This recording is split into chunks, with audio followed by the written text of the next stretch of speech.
Olá pessoal, tudo bem? Chegamos então na nossa terceira semana de estudo sobre as sentenças condicionais.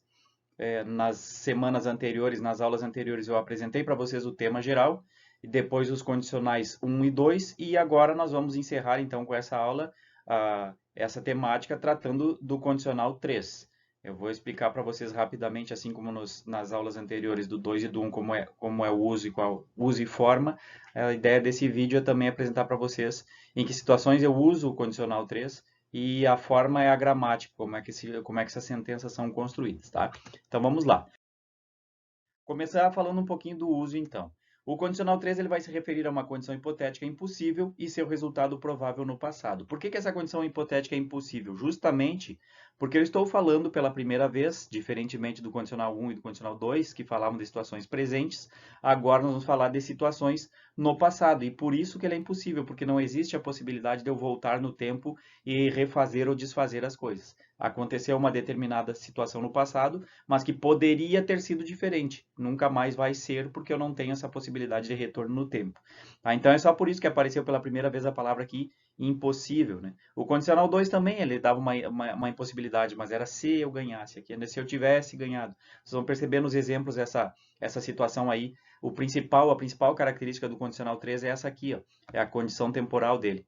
Então, o fato de estar falando de situações passadas é que vão dar a tônica aí desse terceiro condicional, tá bem? Então, como eu falei, aí, essas orações são sempre hipotéticas e irreais, porque agora, né, agora no presente é tarde demais para que a condição ou seu resultado exista. Né? Já passou, já foi, não tem mais como eu voltar no tempo e mudar. Elas respondem a pergunta, o que teria acontecido se? Por isso que é passado. Mas o que teria acontecido? Bom, aconteceu tal coisa. Mas o que teria acontecido se tivesse sido diferente? Acho que pelos exemplos vocês vão perceber melhor essa relação aí, essa situação de referência ao passado. Antes de apresentar os exemplos, né, tem mais essa consideração aqui que é importante. As orações condicionais do tipo 3, elas quase sempre, não necessariamente sempre, mas quase sempre implicam esse sentimento de arrependimento. O que é um arrependimento? Passou, aconteceu algo no passado, mas eu não queria que tivesse acontecido daquela forma. Vocês vão perceber nos exemplos que eu coloquei, se eu tivesse estudado, se eu tivesse feito tal coisa. Então, uma boa parte das orações construídas desta forma, no condicional 3, elas vão tratar de um arrependimento, tá? Então, aqui só para complementar, né? A realidade, o que realmente aconteceu, representa o oposto, ou o contrário do que a oração indica. Ou seja, aconteceu tal coisa, mas se tivesse sido diferente, né? Vamos aos exemplos que vocês vão entender melhor. Então, primeiro, ainda uma última condição, né, só para deixar marcado, que eu já tinha falado, mas para lembrar, né? Então, o marco temporal, a gente sempre fala dos marcos temporais de situação, o marco temporal é passado, então já frisei isso, só para relembrar, né? Sempre vai ser passado, e a situação é hipotética. Se vocês lembrarem na primeira aula lá que eu falei para vocês, que eu sempre tenho que considerar esses critérios aí, né? Se é presente, se é passado, ou se é hipotético, ou se é verdade, ou se é real. Hipotético é que nunca vai acontecer, e real é se tem condições de acontecer. O primeiro condicional era real, não era hipotético.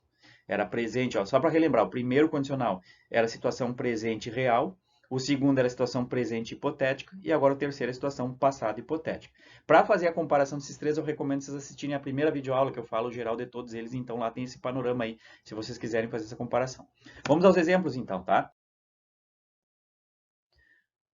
Percebam aqui então, ó, na situação, if I had studied more, I would have passed the exams. Ou seja, se eu tivesse estudado mais, eu teria passado nos exames. O que que aconteceu? Aconteceu na real. A realidade foi que eu não estudei, que eu não passei.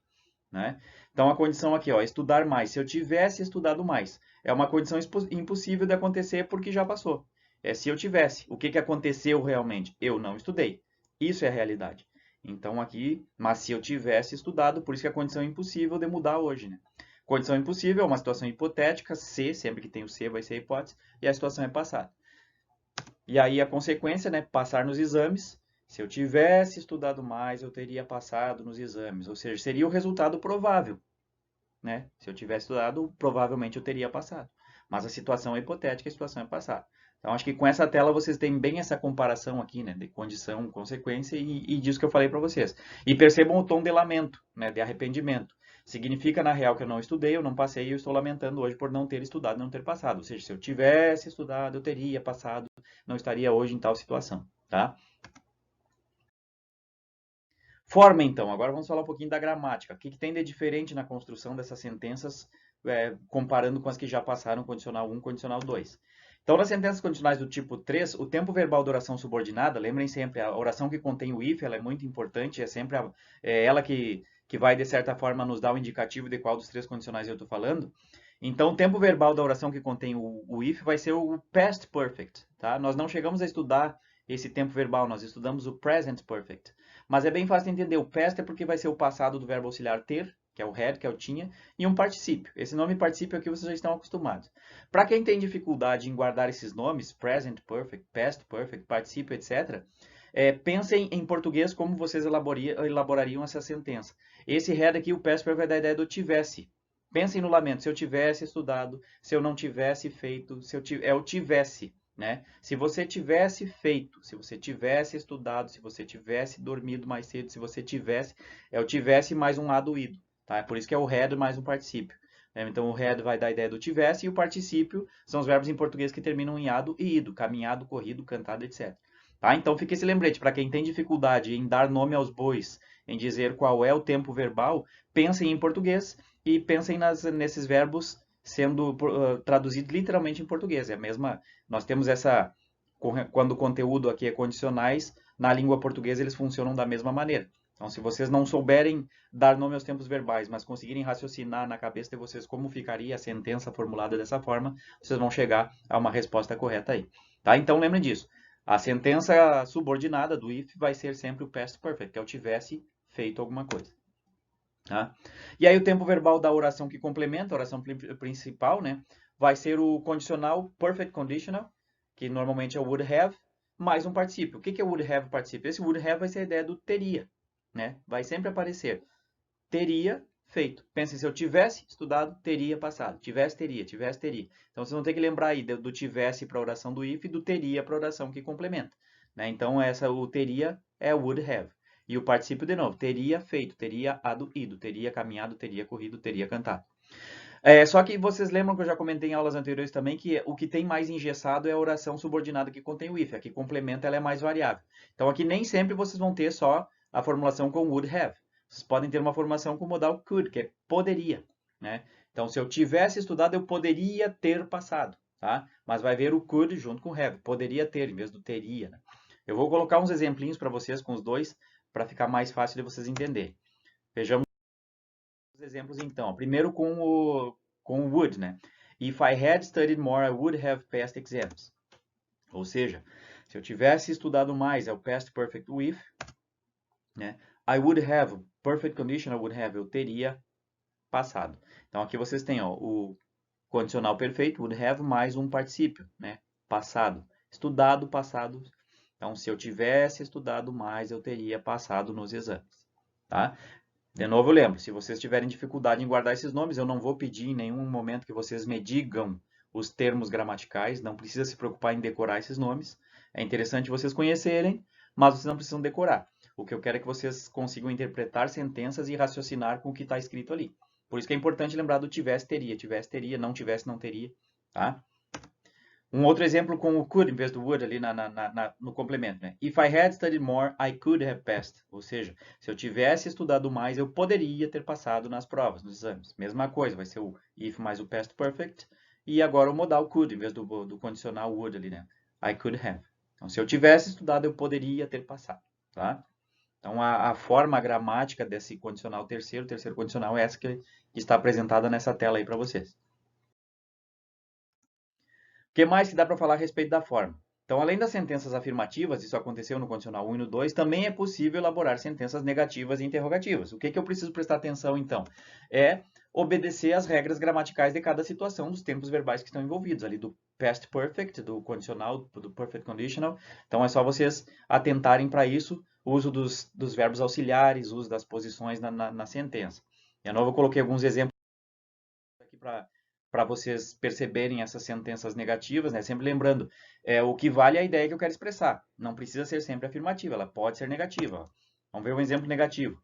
Agora a frase que eu coloquei antes, só que do contrário. A realidade foi que eu estudei, que eu passei. Né? Eu estudei, eu passei, mas se eu não tivesse estudado, if I hadn't studied hard, se eu não tivesse estudado muito, I wouldn't have passed, eu não teria passado. Então percebam aqui, é uma sentença hipotética condicional, passado negativo, né? Se eu não tivesse estudado, eu não teria passado. A realidade que aconteceu foi que eu estudei e que eu passei. Tá? Então, né, e aquilo que eu falei também antes, que nem sempre é um lamento, né? É um arrependimento. Aqui não tem por que me arrepender, porque na real eu estudei e passei. Mas eu estou só dando um alerta. Se eu não tivesse, eu não teria. Tá bem? Então é só para dar um exemplo das negativas funcionando tanto na frase na sentença do if como na principal que complementa ela. Tá? Então tá aqui os nomes, né? O if mais o past perfect negativo e o perfect conditional negativo. É uma interrogação, né? Lembrando que a interrogativa aqui eu não posso fazer duas partes, porque eu não posso colocar a estrutura da interrogativa duas vezes na mesma sentença. Então ela vai caber aqui a sentença complementar aqui, a principal que complementa a condição, a estrutura da interrogação está aqui. Ó. Então fica, if you had studied more, se você tivesse estudado mais, aí eu pergunto, would you have passed? Se você tivesse estudado mais, você teria passado? Então é como se eu estivesse questionando uma pessoa que não estudou, que não passou, e eu estou perguntando, mas afinal de contas, se você tivesse estudado, você teria passado? Então eu não tenho a negativa aqui na frase do if, porque não faz parte da estrutura.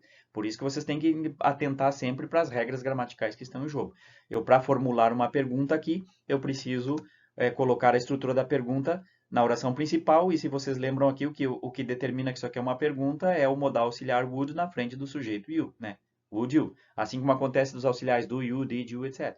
Então, é uma carga, digamos assim, são vários conceitos gramaticais envolvidos e que nós já estudamos isso no primeiro ano e boa parte desse segundo ano que vocês estão frequentando. Então, é só prestar atenção nesses detalhes aí que vocês vão conseguir elaborar as sentenças e entendê-las. Então, antes de finalizar, só lembrando, para quem tem, repito, para quem tem alguma dificuldade com relação a esses nomes, a essas terminologias gramaticais aqui, vocês podem fazer o exercício mental de pensar como seria essa sentença em português. E a partir disso, então, vocês conseguem construir. Vocês não vão precisar, em momento algum, dar esses nomes para mim. Eu não preciso que vocês me digam se é past perfect, se é perfect conditional. Não, eu preciso que vocês elaborem as sentenças e que coloquem os termos da maneira correta ali no momento que for elaborar. Tá, pessoal? Então, acho que esse aqui é o último vídeo dessa série, o último slide dessa aula de hoje e o último vídeo da série das sentenças condicionais. Nas próximas aulas nós vamos estudar outro assunto, então com isso, com este vídeo de hoje, nós concluímos o assunto dos condicionais, tá bem? O último slide aqui é só para dar um tchau para vocês. Então, vamos encerrar por aqui. E os exercícios, então, que eu vou propor esta semana têm a ver com este tópico que foi apresentado. Tá bem? Tchau, tchau.